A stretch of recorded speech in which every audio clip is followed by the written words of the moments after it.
नमस्कार।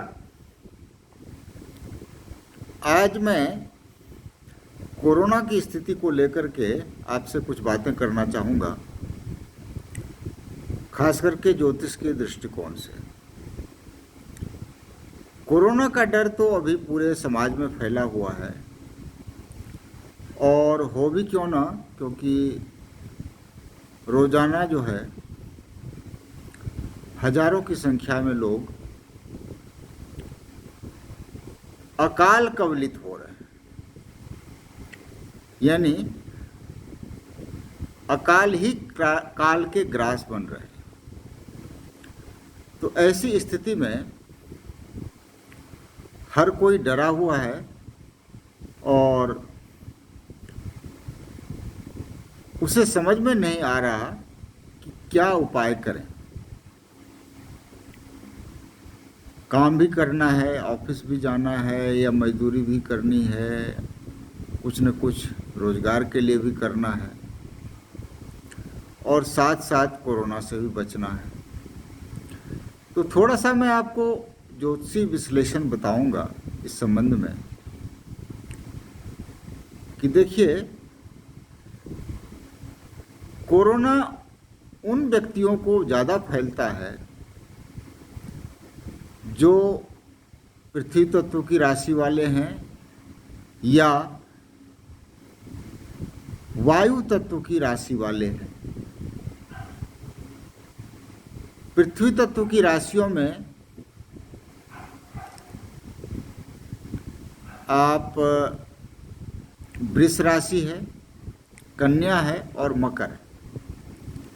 चाहे आपकी वृष, कन्या और मकर राशि हो आपकी, या वृष, कन्या और मकर आपका लग्न, इन दोनों ही स्थितियों में खतरा तो बनता है। या फिर आपकी वायु तत्व की राशि है या वायु तत्व का लग्न है, तो भी खतरा है। यानी मिथुन है, तुला है और कुंभ है। या तो मिथुन, तुला, कुंभ आपकी राशि है, या मिथुन, तुला, कुंभ आपका लग्न है, या फिर पृथ्वी तत्व की राशि है या पृथ्वी तत्व का लग्न। इन 6 राशि या लग्न वालों को खतरा है। लेकिन जो अग्नि तत्व की राशि वाले हैं या अग्नि तत्व के लग्न वाले हैं या जल तत्व की राशि वाले हैं या जल तत्व के लग्न वाले हैं, उनको खतरा नहीं है। अब अग्नि तत्व वाले कौन कौन से हैं? एक तो है आपके मेष वाले हैं, सिंह वाले हैं और धनु वाले हैं। मेष, सिंह और धनु ये अग्नि तत्व की राशियां हैं। तो इन तीनों राशियों वालों को या लग्न वालों को खतरा न्यूनतम है या नहीं है। इसी तरह जल तत्व वाली जो राशियां हैं, यानी कर्क, वृश्चिक और मीन,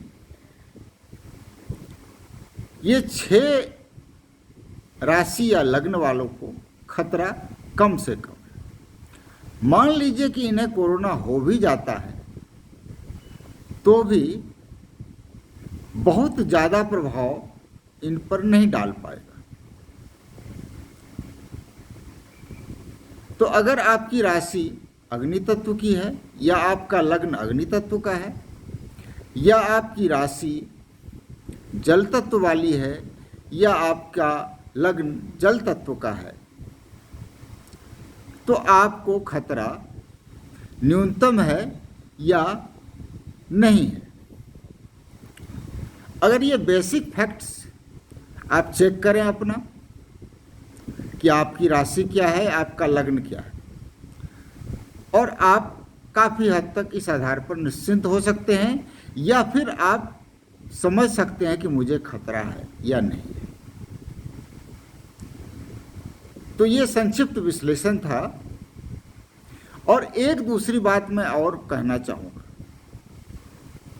मान लीजिए कि आप पृथ्वी तत्व के लग्न वाले हैं या वायु तत्व के लग्न वाले हैं या पृथ्वी तत्व की राशि वाले हैं या पृथ्वी तत्व के लग्न वाले हैं, तो फिर भी अगर आपका शनि देखिए कहाँ है, लग्न चार्ट में देखिए कि आपका शनि कहाँ पर है। यदि आपका शनि अपनी राशि में है यानी मकर में है या कुंभ में है या अपनी उच्च राशि में है तुला में है, तो ऐसे व्यक्ति की अकाल मृत्यु नहीं होती। यानी हो भी जाए अगर कोरोना तो वह आपको मार नहीं पाएगा, आपकी जीवन हानि नहीं होगी। तो शनि की पोजीशन देखिए अपने कुंडली में। यदि शनि मकर में है, कुंभ में है या तुला में है, तुला उच्च राशि होती है शनि की, इन तीनों में से कोई भी स्थिति हो तो आप अकाल मृत्यु के शिकार नहीं होंगे। तो यह भी गौर कीजिए।